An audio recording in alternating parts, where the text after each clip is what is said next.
1997, una mujer llega a la frontera de China. Está demacrada, rota, apenas puede hablar. Los médicos le preguntan qué pasó en Corea del Norte. Ella responde: mi vecina se comió a su hijo. ¿Es real? ¿Propaganda de Occidente? ¿Rumores? Hoy vamos a investigarlo, y la respuesta es peor de lo que imaginas. La historia comienza en los años 90. Corea del Norte acababa de perder a su único aliado incondicional, la Unión Soviética, y con ella se fue todo lo que mantenía al país en pie.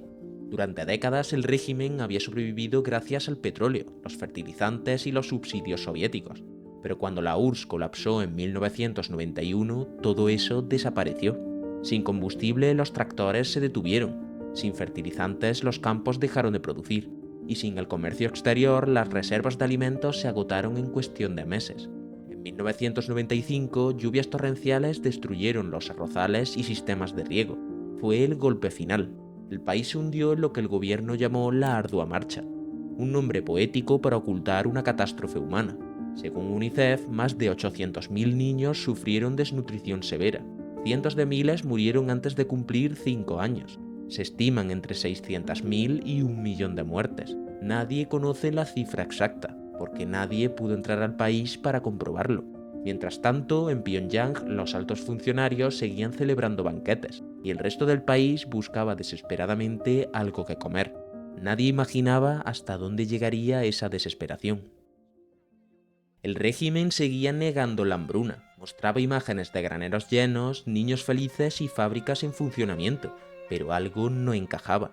En las aldeas los cadáveres se acumulaban, los refugiados empezaban a llegar a la frontera con China, y sus historias eran todas iguales: hambre, muerte y desapariciones. Algunos hablaban de personas que comían hierba, otros de familias que hervían raíces o polvo de maíz, y luego estaban los rumores. Rumores tan terribles que nadie se atrevía a repetirlos. En 1998, Médicos Sin Fronteras viajó a la frontera norte. Allí entrevistaron a decenas de refugiados que contaron lo que nadie quería creer. Según su informe, algunas familias habían llegado a límites de lo imaginable. Ya no se trataba de hambre, sino de supervivencia en su forma más brutal. Cuando el cuerpo se apaga y la mente entra en pánico, la línea entre el bien y el mal empieza a desaparecer.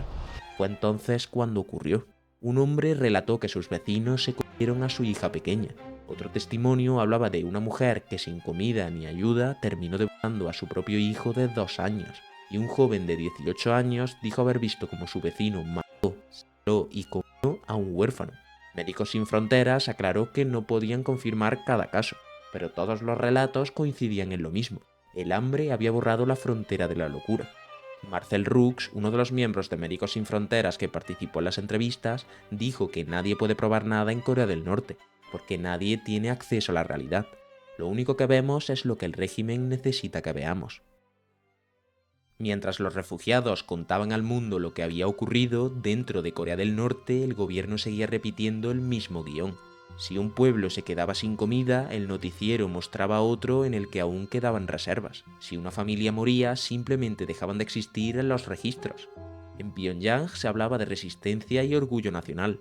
Decían que el sufrimiento era una prueba patriótica, que pasar hambre demostraba el amor al país. Y mientras el mundo debatía si creer o no los rumores, el régimen seguía negándolo todo. Oficialmente, la ardua marcha terminó a finales de los 90, pero el hambre nunca se fue.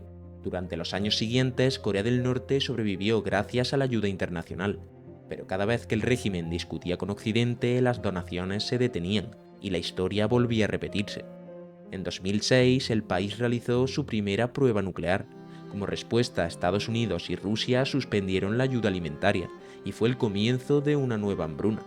Los refugiados que lograban escapar a China hablaban de un país roto, los campos vacíos, las cosechas controladas por el ejército, y el mercado negro convertido en la única forma de conseguir comida. Entre 2006 y 2011 se documentaron nuevos casos de canibalismo. Para el régimen eran simples crímenes aislados. Pero entonces, en 2013, volvió el horror. La agencia japonesa Asia Press, que llevaba años infiltrando periodistas dentro del país, publicó un informe que ponía los pelos de punta.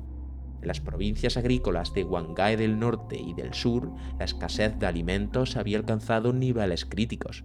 Miles de campesinos habían muerto en silencio. Uno de los casos más brutales fue el de un padre de familia de 32 años. Su esposa había salido a trabajar al campo. Sus 2 hijos, de 6 y 8 años, llevaban días sin comer. El hombre perdió la razón. Los mató a hachazos, guardó los restos en casa, y cuando la esposa volvió, le dijo con calma: «Tenemos carne para comer». La mujer escapó y lo denunció. El hombre fue arrestado y ejecutado públicamente. Otro caso hablaba de un anciano que había enterrado a su nieto, pero días después lo desenterró, y su carne y se lo comió para no morir de hambre. Pero lo peor no es eso. Había mercados donde se vendía carne humana como si fuera cerdo. Uno de los responsables descuartizaba a sus víctimas, guardaba los huesos en bolsas de basura y vendía su carne. La carne humana era más barata que la de cerdo, y aunque comprarla no era delito, venderla sí lo era. En Corea del Norte el hambre no es solo una consecuencia, se convirtió en una herramienta.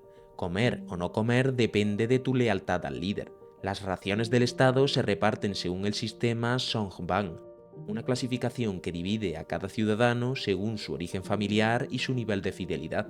Los que pertenecen a la élite del partido reciben arroz, carne y aceite. Los demás reciben lo que queda, y si alguien cae en desgracia no hace falta encarcelarlo. Basta con borrarlo del sistema de distribución.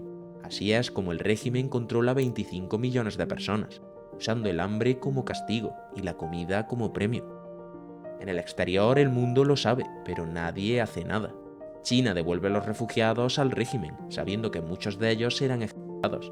La ONU archiva los informes bajo la etiqueta de no verificado, y los países occidentales prefieren hablar de sanciones y tratados antes que reconocer lo que ocurre dentro. Mientras tanto, el tiempo pasa. En 2025 las fronteras del país se están reabriendo al turismo de forma limitada, pero las organizaciones humanitarias no tienen acceso, y los satélites muestran campos vacíos, igual que hace 30 años. Nadie lo confirma, pero todo apunta a lo mismo. Va a volver a ocurrir.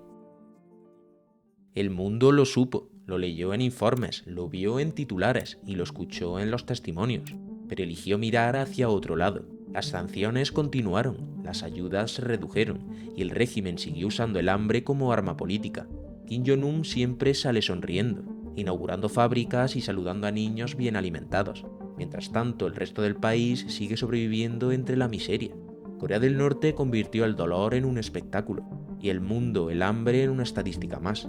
Quizás sea eso lo más terrible de todo, no las historias ni los actos, sino el silencio. Porque cuando un país se acostumbra al hambre y el resto del mundo se acostumbra a ignorarlo, lo inhumano deja de parecernos imposible. Y tal vez ahí es donde empieza el verdadero horror.